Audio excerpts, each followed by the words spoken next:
Halo guys, assalamualaikum, welcome back to Invest Saham. Pada video ini kita akan update money flow untuk saham big banks dan menganalisa saham lainnya. Sebelum lanjut, disclaimer on, ini bukan ajakan jual beli saham, so langsung saja kita ke pembahasan. Jadi hari ini IHSG mengalami koreksi yang cukup dalam, 2% lebih di level 7.378.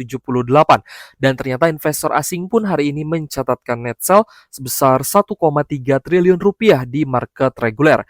Hal ini ada kaitannya dengan apa yang sedang terjadi di Timur Tengah. Meskipun genjatan senjata sedang terjadi, tapi ternyata Amerika Serikat tetap mengambil tindakan untuk memblokade Selat Hormuz. Dan ini dilanjutkan ya untuk per hari ini. Sehingga kita melihat harga minyak kembali naik. Dan di sisi lain pihak Iran pun tidak tinggal diam karena Amerika Serikat memblokade Selat Hormuz. Jadi Iran ini menembak dan juga menyita beberapa kapal terutama dari pihak sekutu Amerika Serikat guys ya. Sehingga lalu lintas Selat Hormuz ini menjadi lumpuh total. Dan inilah salah satu penyebab harga minyak hari ini kembali naik. Dan teman-teman perhatikan hari ini kenaikannya 0,7% ya. Di level 93,6 USD per barrelnya guys. Dan ya untuk hari ini kita lihat sudah naik ya 2,4%-an untuk crude oil WTI. Sedangkan untuk Brent oil hari ini naik 0,9% di level 102 USD per barrel ya guys ya. Masih bergerak ya, masih berjalan juga untuk kenaikan harganya hari ini.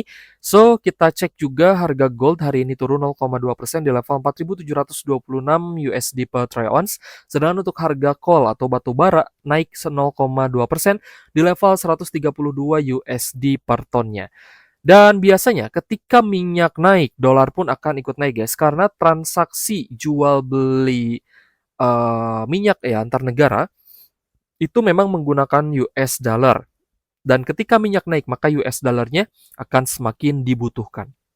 Dan di sisi lain, mata uang bukan hanya rupiah, tapi mata uang di Asia juga kompak melemah. Hari ini rupiah kita melemah ya. Kemarin sempat ke 17.300, hari ini kita cek ada sedikit pelemahan ya guys ya, 0,3% setelah kemarin bertengger di 17.220, hari ini di 17.283 USD rupiah per 1 USD maksud saya.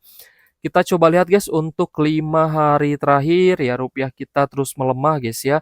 Bahkan kemarin sempat ada titik di mana rupiah kita ke 17.300-an per 1 US dollar seperti itu. Dan ini pun berdampak langsung terhadap saham-saham yang ada di IHSG, termasuk juga saham big banks. Nanti kita pun akan membahas saham-saham yang ternyata masih bisa naik di saat IHSG turun.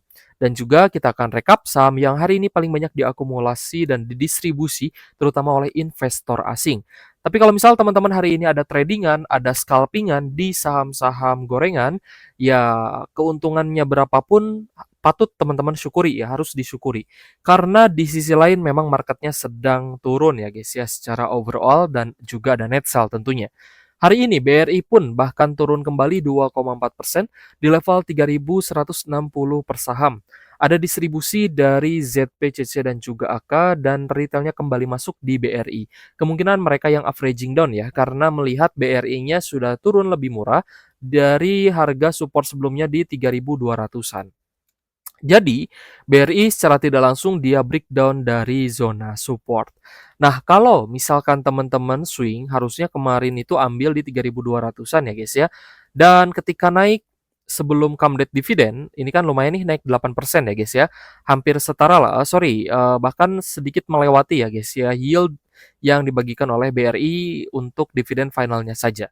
8,4% lumayan guys, kalau misal teman-teman take profit sebelum come date dividend, seperti itu. Jadi akan ada selalu akan ada peluang cuan untuk teman-teman yang jeli melihat peluang tersebut. Ketika ada tanda reversal, teman-teman jangan ragu untuk masuk dan ketika turun, ya artinya kita dapat harga murah lagi. Kalau misal kita bisa memanfaatkan siklus ini sebaik-baiknya, maka saya cukup yakin ya, teman-teman pasti portfolionya bisa bertumbuh. Meskipun mungkin pelan-pelan ya, tapi tidak masalah guys. Yang penting ya bertumbuh itu yang paling penting. Karena kalau misalkan teman-teman lebih sering beli di harga tinggi, ya pastinya akan lebih sering nyangkut ya. Dan kalau misalkan tidak kuat pasti akan cut loss. Dan itu yang menyebabkan kerugian.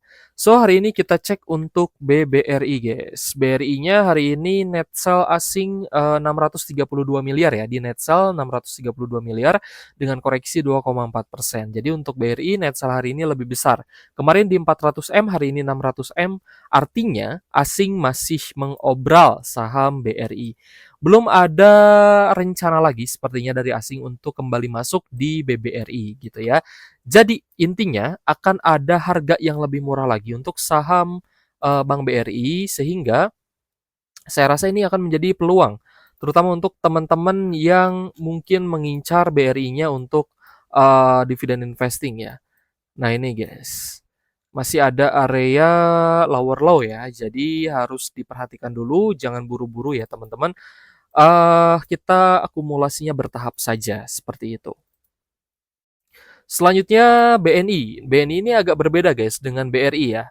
Entah kenapa BNI-nya malah naik 1% dibarengi dengan adanya akumulasi yang bagus dari asing. Kita lihat ada RX, BBZ, PBK. Tapi jika dibandingkan memang belum sebanding dengan net sell di big banks. Jadi mungkin BNI ini adalah pengecualian. So teman-teman bisa lihat ya,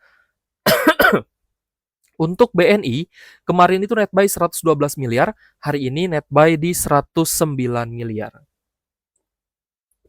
Jadi cukup menarik sebenarnya untuk saham BBNI. Teman-teman yang mungkin punya ya di harga bawah, either itu di 3.500 atau di zona supportnya di 3.600-an, teman-teman dalam kondisi hijau, punya opsi apakah mau dijual atau tidak, itu tergantung teman-teman ya, karena disclaimer on, semua keputusan investasi di tangan masing-masing.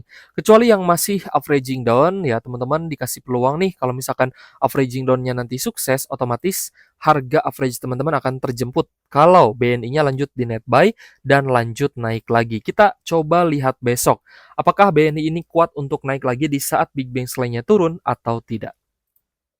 Atau BNI-nya malah ikut turun ya guys ya, dan ikut di net sell. Tapi kita coba lihat besok. Untuk Bank Mandiri hari ini turun 2,5% di level 4.630 per saham. Padahal kalau misal teman-teman perhatikan, 2 hari sebelumnya sempat terjadi tanda-tanda reversal, tapi memang belum breakout lagi di atas MA 150. Yang artinya secara garis besar Bank Mandiri ini sebenarnya masih sideways ya. Dan wajar sekali hari ini turun karena rupiah pun masih melemah. Untuk Bank Mandiri hari ini ada normal distribusi dari KZ, TP dan juga BK. So untuk Bank Mandiri kita sih berharap akan ada harga lebih murah ya guys ya, baik itu untuk Mandiri ataupun BRI ataupun juga mungkin BNI kalau tiba-tiba di net sell. Jadi untuk Bank Mandiri hari ini kita lihat ya, ada net sell di 304 miliar dengan koreksi 2,5%. Saya rasa Bank Mandiri masih punya potensi untuk kembali turun dan memberikan kita harga yang lebih murah. Tapi untuk teman-teman yang masih nyangkut, masih floating loss, jangan lelah ya untuk averaging down.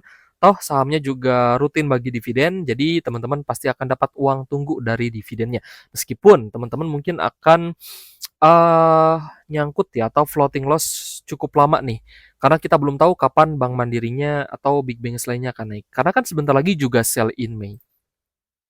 Nah, jadi salah satu siklus IHSG adalah sell in Mei. Sebentar lagi kan Mei ya. Ini kan sudah di penghujung April. April, Mei. Nah, biasanya Mei itu menjadi puncak terendah ya guys ya, lembah terendah untuk penurunan harga saham. Tapi juga biasanya dibarengi dengan news atau berita. Berita yang menjadi berita negatif itu yang juga terjadi di bulan Mei.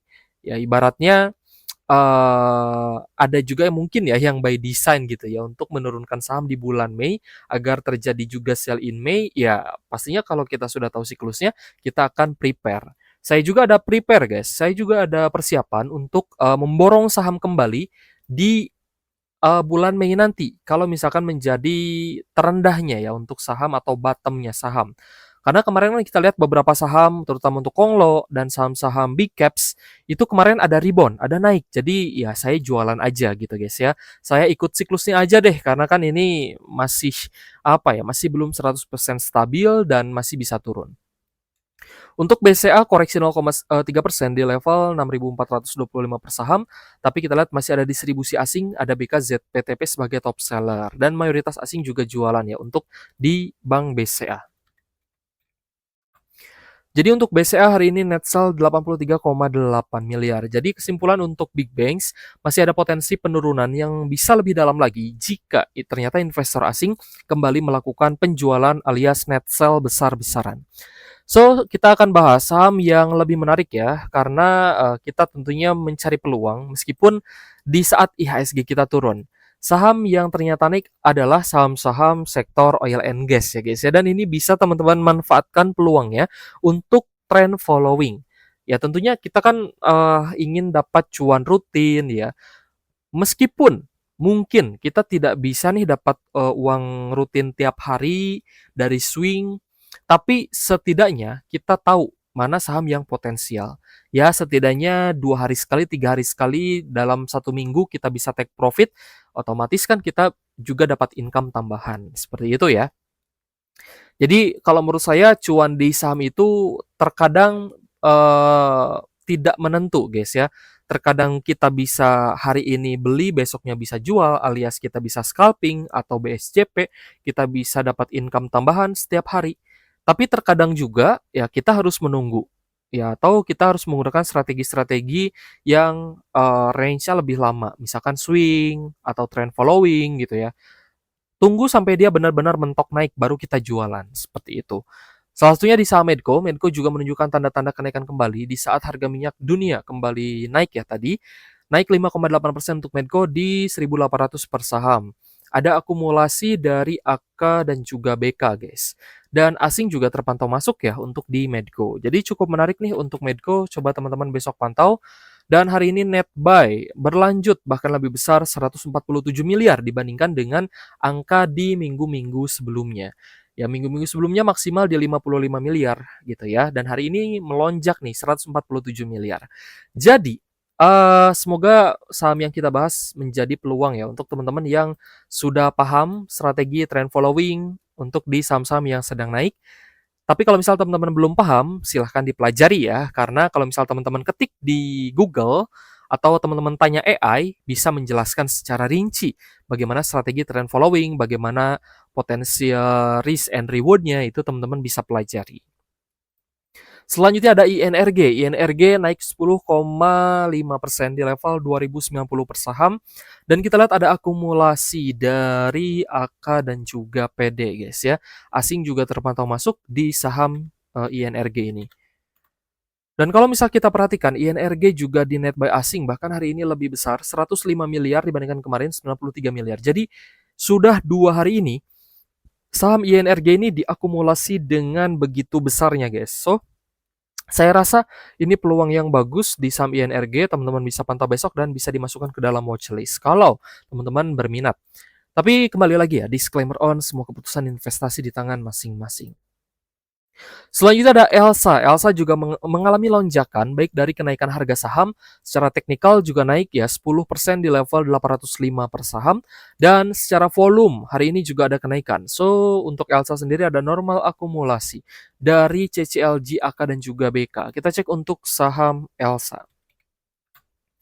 Elsa hari ini net buy asingnya di 11,7 miliar guys. Ini adalah angka yang naik juga dibandingkan dengan kemarin 7 miliaran. Jadi untuk Elsa saya rasa juga dilirik asing nih di saat harga minyaknya naik. Selanjutnya ada ESA. ESA juga naik hari ini 7,5% melanjutkan fase uptrendnya di Rp925 per saham untuk harga closing hari ini. Dan kita lihat ada akumulasi dari AKCC dan juga DX. Kita coba cek untuk ESA. ESA hari ini ada net buy 54,4 miliar dan angkanya juga cukup menarik, terutama di 3 hari perdagangan terakhir ESA kembali diakumulasi oleh investor asing. Selanjutnya kita ada saham Mayora. Mayora juga menunjukkan tanda reversal dengan net buy asing ya tentunya, naik 3,4% di level 1.820 per saham. Ada akumulasi dari KZNI dan juga YU guys. Kita cek untuk Mayora. Hari ini untuk Mayora ada akumulasi asing meskipun tidak besar 5,8 miliar. Ya ini sih untuk tambah-tambah aja guys ya. Kalau misal teman-teman mungkin besok melihat Mayoranya tambah naik, ya semoga saja teman-teman bisa cuan juga nih di Emior ya atau Mayora. Tapi kembali guys ya, teman-teman harus bisa melihat situasi dan kondisi. Kalau mayoritas sahamnya turun, otomatis yang naik itu pasti yang pertama ada sebabnya. Ya, ada penyebabnya, itu harus dilihat. Kenapa sih sahamnya naik? Apakah ada akumulasi asing? Apakah ada katalis positif? Apakah ada sentimen global? Nah, itu harus diperhatikan. Jangan sampai teman-teman ngasal gitu ya. Kita coba cek Bumi. Buminya hari ini koreksi 4% dengan net sale 30 miliar. Yang akumulasi hari ini adalah domestik. Kita cek BRMS. BRMS hari ini juga turun ya 4,4% di 865 per saham. BRMS-nya juga di net sale 28 miliar dengan adanya distribusi dari YUSSLG. Kita cek juga Dewa guys. Dewa hari ini koreksi 6,3% di level 515 per saham. Sesuai ya dengan analisa kita kemarin, kalau Bumi BRMS Dewa ini di net sell asing, otomatis harga sahamnya berpotensi turun. Dewa juga hari ini di net sell 24,4 miliar, seperti itu. Oke guys, kita rekap ya. Hari ini untuk saham yang paling banyak diakumulasi asing, ada Medco, BBNI, INRG, lalu ada Indika Energy, ESA, Emas, Inco, lalu ada UNTR, Cuan, Elsa, ada HRTA, Bukalapak, TAPG, lalu ada KIN, lalu ada ALII ya, bukan AALI, ALII, Ankara Logistik. Lalu ada JPFA, Kota Era Jaya, dan Aceh. Sedangkan untuk saham-saham yang hari ini paling banyak di net sell asing. Ada BBRI, Bank Mandiri, lalu ada Astra Internasional, BBCA, Bufa, lalu ada Unilever, Raja, Goto, AAD, Antam, MDKA, Bumi, BRMS, Aman Mineral, DSSA, Dewa Kalbe Farma, Pegas, dan BP. Oke guys, terima kasih sudah menonton dan semoga bermanfaat untuk teman-teman ya. Thank you for watching, see you on the next video. Wassalamualaikum warahmatullahi wabarakatuh.